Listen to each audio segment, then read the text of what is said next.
I was scrolling on TikTok the other day and I saw a hypothetical versus battle that piqued my interest as it was intriguing and I haven't really seen anyone else talk about it before. The battle is between Kakashi and Gojo versus Obito and Geto, the heroes versus the villains, the battle of friends turned foe. As you can see, it is an interesting concept.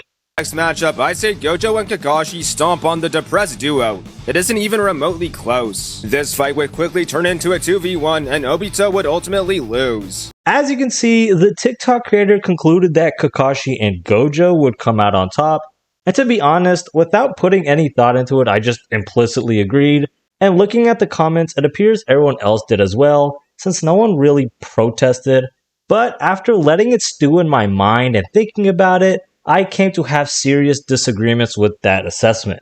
I believe that the depressed duo would actually be the ones to come out on top in this battle. Well, maybe not as a duo, but you'll see what I mean. So let's break down why Obito and Geto might actually be the ones to claim victory. But before we jump into it, please make sure to hit that like button, subscribe, and drop your thoughts in the comments below. Let's get into it. First, let's make sure we all agree on the battle and the versions of the characters, since it would be unfair if we chose Jubito to go against Part 1 Kakashi. To be fair, most versions of Obito are stronger than most versions of Kakashi, but we should choose ones from the same time frame. Let's stick with the picture provided in the TikTok. This appears to be the Obito from the beginning of the war arc when he was fighting against Naruto and Killer Bee, and as such, we will choose the Kakashi from that time frame as well. As for Gojo and Geto, we will choose their adult forms since it isn't really implied that Gojo really changes significantly from any period after Geto's death in the Zero movie. Lastly, let us equalize their power systems so we don't run into any weird finicky things about if Obito wouldn't be recognized by Gojo's domain or whatever. And with that, let's do some analysis. Let's start with the weakest link in this battle, essentially the non-issue Geto. Now, I'm not saying Geto is completely useless, but in this matchup, he's significantly outclassed. Adult Gojo is an absolute powerhouse, and ever since he became awakened in his teen years, he has had the capability of defeating Geto, let alone the overwhelming gap in power that manifested into their adult years. Gojo's limitless technique, six eyes, domain, everything really, would just neutralize Geto before he even has a chance to do anything meaningful in this battle.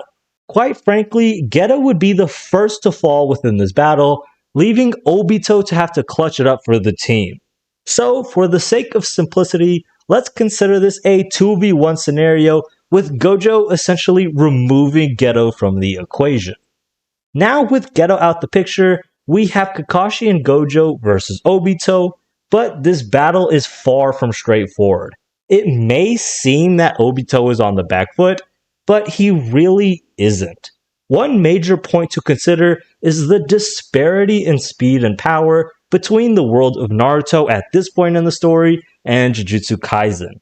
Characters in Naruto, especially at this level, can casually move near, at, or even faster than the speed of light, and their attacks can cause devastation to mountains.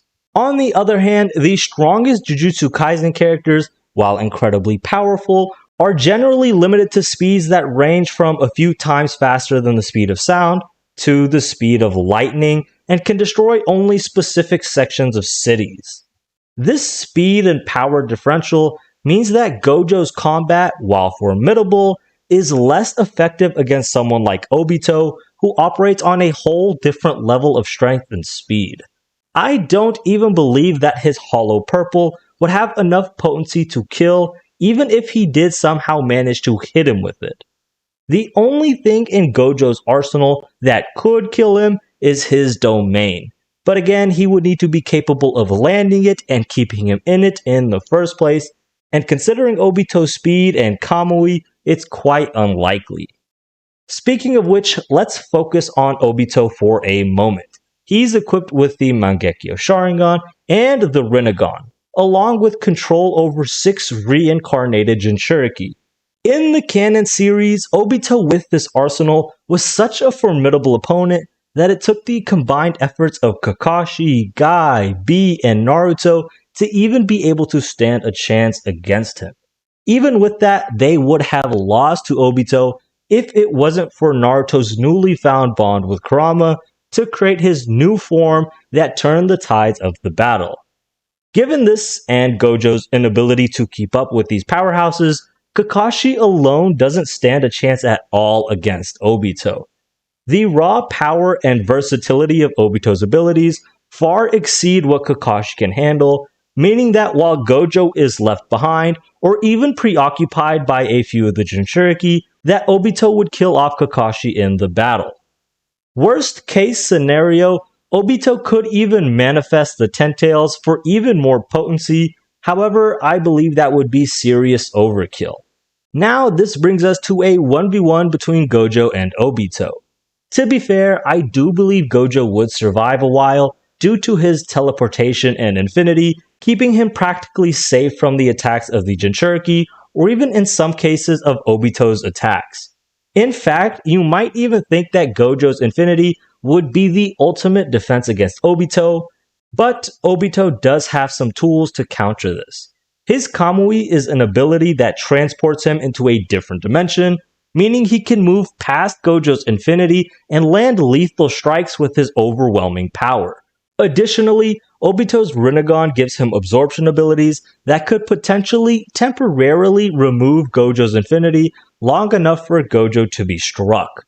This isn't too far out of the realm of possibility, since we do know Gojo's infinity can be bypassed by tools or techniques that mess with it or nullify it.